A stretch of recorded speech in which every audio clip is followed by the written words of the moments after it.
الصلاة خير من النوم۔ السلام علیکم ورحمۃ اللہ وبرکاتہ۔ پیارے دوستو، آج کی اس ویڈیو میں آپ کو ایک مولانا صاحب اور جنات کے بچے کے بارے میں بتانے والے ہیں۔ جب مولانا صاحب نے جنات کے بچے کو قرآن مجید پڑھایا اور پھر اس جنات کے بچے نے مولانا صاحب اور وہاں آنے والے تمام لوگوں کے ساتھ جو کیا، اسے دیکھ کر آپ حیران رہ جائیں گے۔ اس لیے آپ سے گزارش ہے کہ اس ویڈیو کو پورا ضرور دیکھیں۔ تو چلیے دوستو شروع کرتے ہیں۔ پیارے دوستو، یہ عجیب واقعہ ایک مولانا صاحب کے ساتھ پیش آیا۔ مولانا صاحب بچوں کو قرآن مجید پڑھایا کرتے تھے۔ صبح صبح مسجد میں سب بچے اکٹھے ہو کر مولوی صاحب سے قرآن مجید کی تعلیم حاصل کیا کرتے تھے۔ یہ سب اسی محلے کے بچے تھے۔ یہ بہت سادہ اور بہت اچھا دور تھا۔ نہ ہی پڑھانے والوں کو کسی قسم کا لالچ تھا اور نہ ہی پڑھنے والوں کو۔ مولوی صاحب اکثر بچوں کو پڑھانے کی فیس نہیں لیا کرتے تھے، بس محلے کے لوگوں نے کھانے پینے اور ناشتے کا سامان مہیا کر دیا کرتے تھے، کیونکہ مولوی صاحب کا اس دنیا میں کوئی نہیں تھا، یعنی ان کے گھر والے نہیں تھے۔ مولوی صاحب تقریباً 70 سال کے ہو چکے تھے، لیکن ابھی بھی صحت مند اور تندرست تھے۔ صبح صبح بچے قرآن مجید پڑھنے کے لیے آتے تھے تو کسی نہ کسی گھر کی ڈیوٹی ہوتی کہ ان کے لیے ناشتہ بھیج دیا جائے۔ چائے کے ساتھ پراٹھے، انڈے یا پھر سالن ہوتا تھا۔ لوگ بہت خوش دلی سے مولوی صاحب کا ناشتہ بھیجتے۔ مولوی صاحب کھانے پینے کے بہت زیادہ شوقین تھے، لیکن روپے پیسوں کا انہیں بالکل بھی لالچ نہیں تھا۔ مسجد میں پڑھانے کے لیے کبھی انہوں نے کوئی فیس یا تنخواہ نہیں لی تھی۔ مسجد کا ایک ہی کمرہ ان کی رہائش کے لیے مختص تھا، جہاں مولوی صاحب رہا کرتے تھے۔ محلے کے لوگ بڑھ چڑھ کر ان کی خدمت کرتے اور انہیں اس بات کی کبھی کمی محسوس نہیں ہوتی کہ ان کی کوئی اولاد نہیں تھی یا ان کے پاس کوئی گھر موجود نہیں ہے۔ تنخواہ کی انہوں نے کبھی کوئی ڈیمانڈ نہیں کی تھی۔ اچھے کپڑے اور دوسری ضروریات کی چیزیں تمام محلے والے پوری کر دیا کرتے تھے۔ مولوی صاحب بہت خوش تھے۔ محلے کے لوگ بھی انہیں اپنا بڑا بزرگ سمجھتے تھے۔ مسجد کا چھوٹا سا صحن تھا، جس میں نمازیوں کے لیے چٹائی پڑے ہوئے تھے، جن پر وہ نماز ادا کرتے تھے، جبکہ مسجد کے اندرونی حصے میں اچھے قسم کے قالین پڑے ہوتے تھے۔ لیکن اکثر گرمیوں میں مولوی صاحب مسجد میں بچوں کو باہر بٹھا کر صحن میں قرآن مجید پڑھایا کرتے تھے۔ انہیں دنوں ایک لڑکا مولوی صاحب کے پاس مسجد میں سپارہ پڑھنے کے لیے آنے لگا۔ بچوں کو نہیں پتا تھا کہ یہ بچہ کون ہے، لیکن وہ بچہ اس محلے کا نہیں تھا۔ مولوی صاحب سے کسی بڑے آدمی نے پوچھا کہ یہ بچہ کون ہے، تو مولوی صاحب نے بتایا کہ ان کے کسی جاننے والے نے اسے یہاں بھیجا ہے تاکہ اسے قرآن مجید پڑھا دیا جائے۔ وہ ایسی جگہ پر رہتا ہے جہاں آس پاس مسجد نہیں ہے، اس کا گھر آبادی سے دور ہے۔ وہ بچہ بڑا خاموش تھا، ہر وقت خاموش بیٹھ کر سر جھکائے پڑھتا رہتا تھا۔ بچوں نے کبھی اسے کوئی فالتو بات کرتے ہوئے نہیں دیکھا تھا۔ اکثر بچے ایک دوسرے کے ساتھ ہنسی مذاق کرتے، مگر وہ بچہ کسی سے کوئی بات نہیں کرتا تھا۔ مولوی صاحب کوئی بھی حکم دیتے تو فوراً ان کا حکم سنتا۔ اگر ناشتے کے برتن کسی کے گھر واپس پہنچانے ہوتے تو فوراً اٹھ کر بھاگ پڑتا۔ کام بہت مستحدی سے کرتا تھا، جبکہ دوسرے بچے اکثر کام میں سستی کرتے تو مولوی صاحب سے ان کو ڈانٹ پڑا کرتی تھی۔ ایک دن بارش ہو رہی تھی۔ اس دن کچھ ہی بچے مسجد میں پڑھنے آئے تھے۔ بچوں کی تعداد بہت کم تھی اور بارش میں ویسے بھی بچے بہت کم ہی مسجد میں پڑھنے آتے ہیں۔ وہ لڑکا خاموشی سے سر جھکائے پڑھنے میں مگن تھا۔ مولوی صاحب اکثر خوشی کے موڈ میں ہوتے تو بچوں کے سامنے دل کی باتیں کرنے لگتے۔ مولوی صاحب اس دن موڈ میں تھے، کہنے لگے، آج تو میرا دل چاہ رہا ہے کہ میں کشمیر کے سرخ اور لذیذ سیب کھاؤں، مجھے تو بڑے ہی پسند ہیں کشمیر کے سیب۔ مولوی صاحب کا اتنا کہہ کر خاموش ہو گئے اور تھوڑی دیر بعد کوئی کام انہیں یاد آیا تو وہ اٹھ کر مسجد کے اندرونی حصے کی طرف بڑھے۔ پھر کچھ ہی لمحوں کے بعد مولوی صاحب باہر آئے تو ان کے چہرے پر حیرت نمایاں تھی۔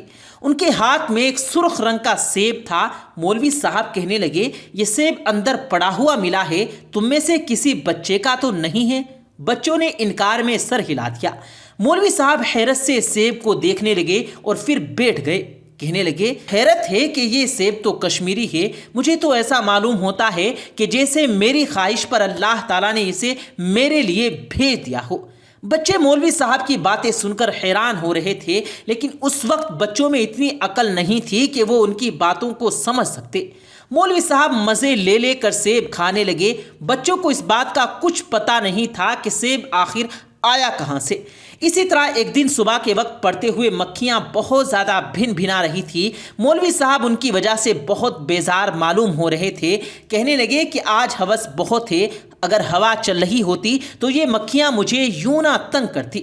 مولوی صاحب نے اتنا ہی کہا تھا کہ ہوا کا تیز جھونکا کہیں سے آ گیا اور ہوا کے زور سے بھن بھناتی مکھیاں ایک دم غائب ہو گئی۔ مولوی صاحب بڑے حیران ہوئے کہ ایک دم سے کیا ہو گیا۔ جب سے وہ بچہ پڑھنے کے لیے مولوی صاحب کے پاس آنے لگا تھا، تب سے ہی یہ عجیب و غریب واقعات ہونے لگے تھے۔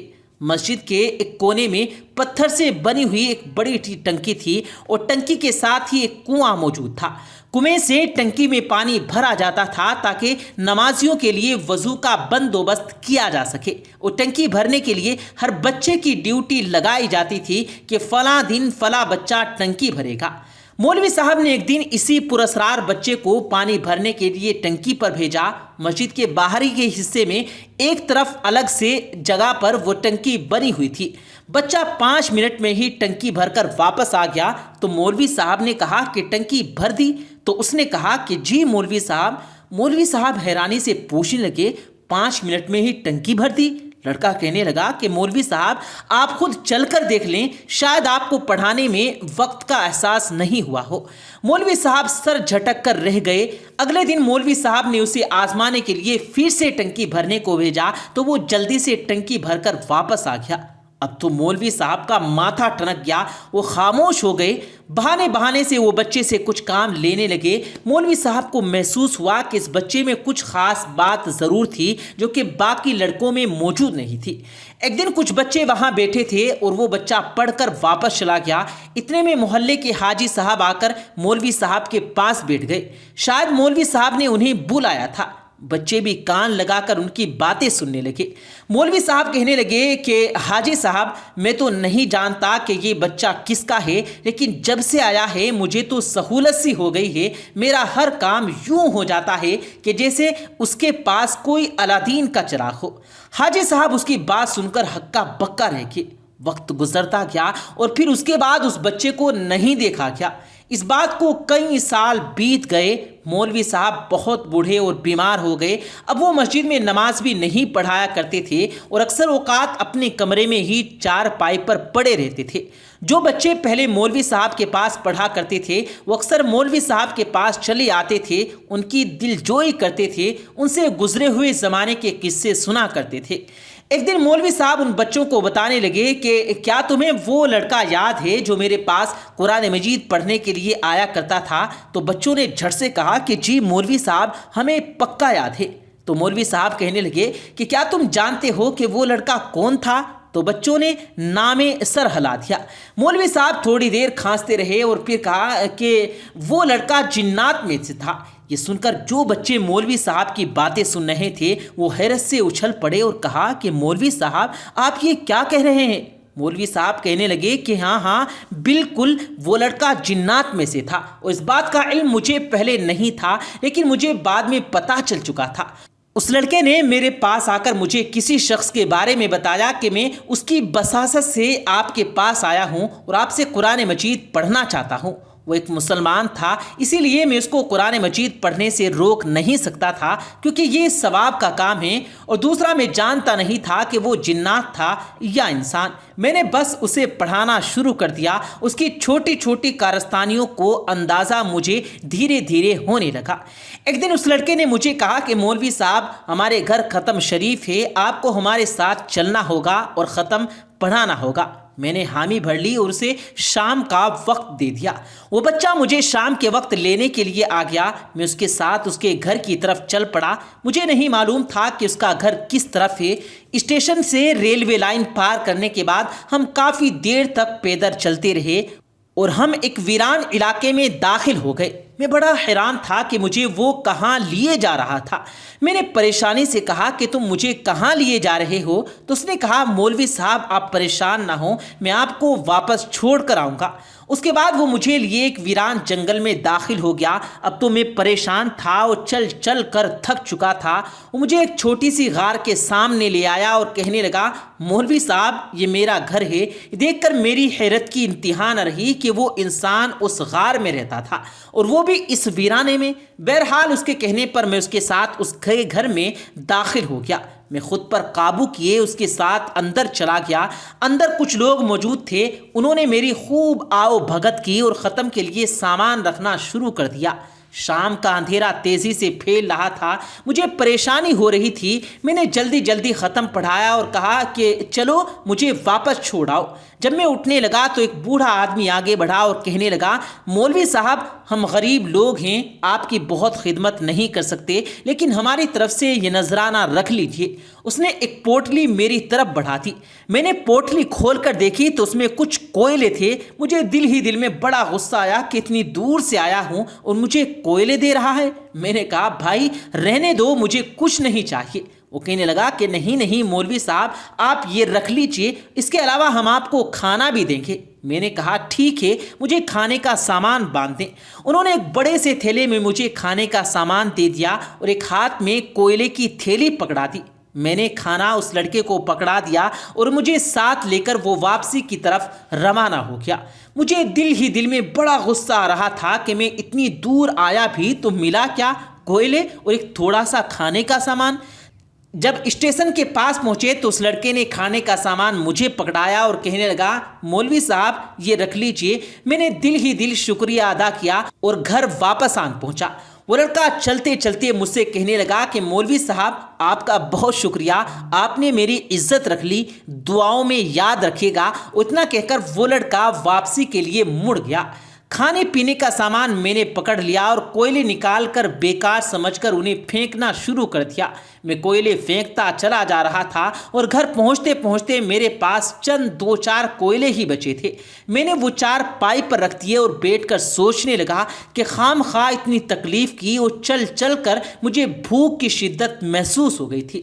میں نے تھیلا اٹھا کر کھانے کا سامان نکالا تو میں یہ دیکھ کر دنگ رہ گیا کہ کھانے پینے کا سامان جو انہوں نے میری آنکھوں کے سامنے ڈالا تھا وہ خراب ہو گیا تھا۔ میں بڑا حیران تھا۔ اچانک میرے ذہن میں دھماکہ ہوا۔ میں ساری باتیں سمجھ گیا کہ وہ لوگ انسان نہیں بلکہ جن کے گروہ میں سے تھے۔ میں نے فوراً کوئلے کی تھیلی نکال کر دیکھی تو یہ دیکھ کر حیران رہ گیا کہ جو چند کوئلے بچے تھے وہ میرے سامنے سونے کی طرح جگمگا رہے تھے، وہ سونے کے ٹکڑوں میں بدل چکے تھے۔ مجھے بڑی حیرت ہوئی کہ یہ کیا ہو گیا، لیکن میں ساری باتیں سمجھ چکا تھا کہ وہ جنات تھے اور یہ بچہ جنات میں سے تھا۔ میں سوچنے لگا کہ میں نے سارے کوئلے کیوں پھینک دیے۔ میں اٹھ کر فوراً واپسی کی طرف بھاگا اور ریلوے اسٹیشن کے پاس جا کر وہ کوئلے ڈھونڈنے لگا۔ میں ادھر ادھر دوڑتا رہا اور کافی دیر تک تلاش کیا، لیکن مجھے وہ کوئلے کے ٹکڑے نہ ملنے تھے اور نہ ملے۔ شاید اس لڑکے کو معلوم ہو گیا تھا کہ میں کوئلے کے ٹکڑے پھینک کر چلا آ رہا ہوں۔ میں جیسے جیسے کوئلے کے ٹکڑے پھینک رہا تھا تو شاید اس لڑکے نے وہ ٹکڑے اٹھا کر اپنے پاس رکھ لیے تھے۔ رات میں سوچنے لگا کہ وہ مجھ سے کیا ہو گیا، اور صبح اٹھ کر میں نے ایک محلے کے آدمی کو ساتھ لیا اور دوبارہ ان راستوں پر جا کر ان کوئلوں کی تلاش کرنے لگا۔ میں نے بہت ڈھونڈا مگر مجھ سے وہ کوئلے کہیں نہ ملے۔ میں نے اس کے دوبارہ گھر جا کر دیکھنے کی بھی کوشش کی کہ شاید وہ مجھے مل جائے، لیکن مجھے اچھی طرح سے یاد ہے کہ میں اس کے ساتھ جس جگہ گیا تھا تو وہاں اب کسی غار کا کوئی نام و نشان موجود نہیں تھا اور نہ ہی وہاں کوئی کوئلہ تھا۔ اس کے بعد میں واپس گھر آ گیا۔ پیارے دوستو، یہ تھی آج کی کہانی ہماری زبانی۔ امید ہے کہ آپ کو آج کی یہ ویڈیو پسند آئی ہوگی۔ اگر آپ کو یہ ویڈیو پسند آئی ہو تو سب سے پہلے اس ویڈیو کو لائک کرتے ہوئے دوستوں کے ساتھ ضرور شیئر کیجیے گا۔ ہم ملتے ہیں پھر ایک کسی قیمتی ویڈیو کے ساتھ، تب تک کے لیے اللہ حافظ۔